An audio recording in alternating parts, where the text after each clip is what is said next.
Afrique unie. Le compte-rendu avec Fatoumata Samora. Animé d'un objectif précis, celui de voir une Afrique libre, forte et unie, ces jeunes panafricanistes, au nombre de 17, ont parcouru 1226 km à pied le trajet Conakry-Bamako. Après 1 mois 5 jours de parcours, les marcheurs sont arrivés à Bamako le 18 juin dernier, où ils sont accueillis en euros par le peuple malien et ses autorités. C'est ainsi qu'ils ont été reçus dans la salle des banquets du palais Koulouba par le président de la transition malienne, le colonel Assimi Goïta, qui a félicité leur engagement. De retour à Conakry, les initiateurs de la marche Conakry-Bamako sont au palais Mohamed V et reçus par le président de la transition guinéenne.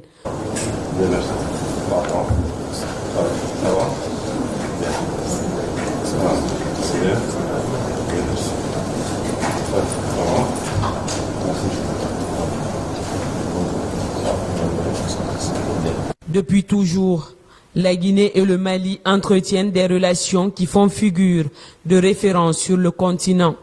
Le soutien inconditionnel aux autorités et au peuple malien pendant la crise que traversait ce pays frère en est la parfaite illustration.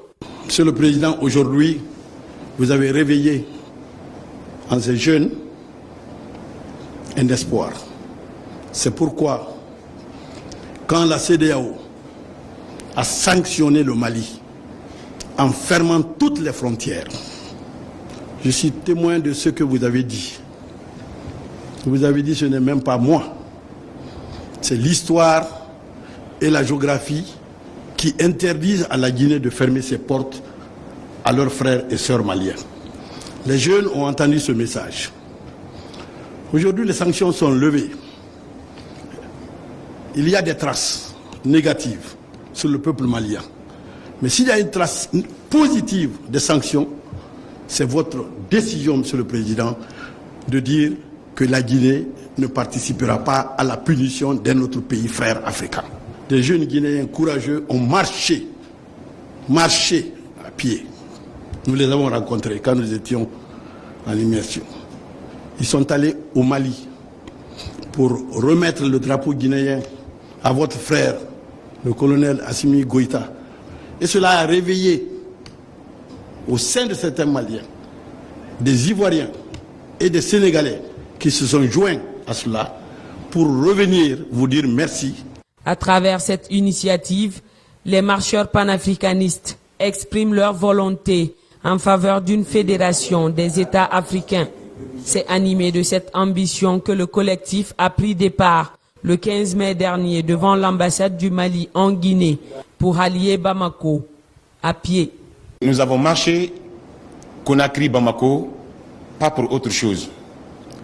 C'était pour nous de soutenir le peuple africain du Mali, parce que nous avons vu en cet état ce qu'était la Guinée en 1958, c'est-à-dire un état qui régisse face au diktat de l'extérieur.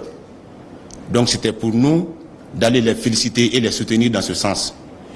Et qu'on le veuille ou pas, on nous a quand même pris pour des Africains de Guinée. Donc pour nous, c'était une façon de réaffirmer et de consolider ce que la solidarité que l'État a exprimée vis-à-vis de l'État malien en refusant de fermer ses frontières. En cela, Monsieur le Président, nous vous remercions pour ce tact. Le collectif des membres de leur audience avec le chef d'État guinéen, les marcheurs ont mis l'occasion à profit pour lui transmettre un mémorandum. Et de porter haut le message panafricain.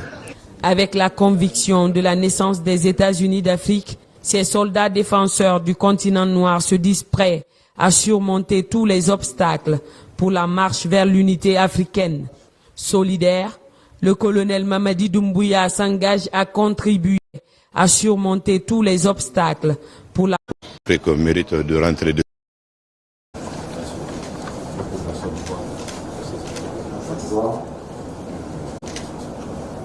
des marcheurs Conakry-Bamako. Les autorités de la transition guinéenne cristallisent la démarche de celles et ceux qui cimentent le panafricanisme et l'unité des peuples africains.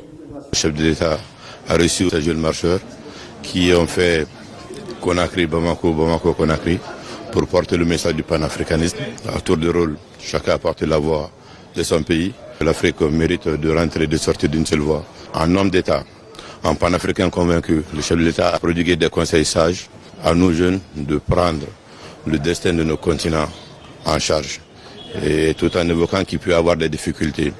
Et la difficulté, c'est de tomber, mais il faut pouvoir se relever et retomber, se relever. Le plus important, c'est de pouvoir aller de l'avant et de porter haut le message panafricain. Avec la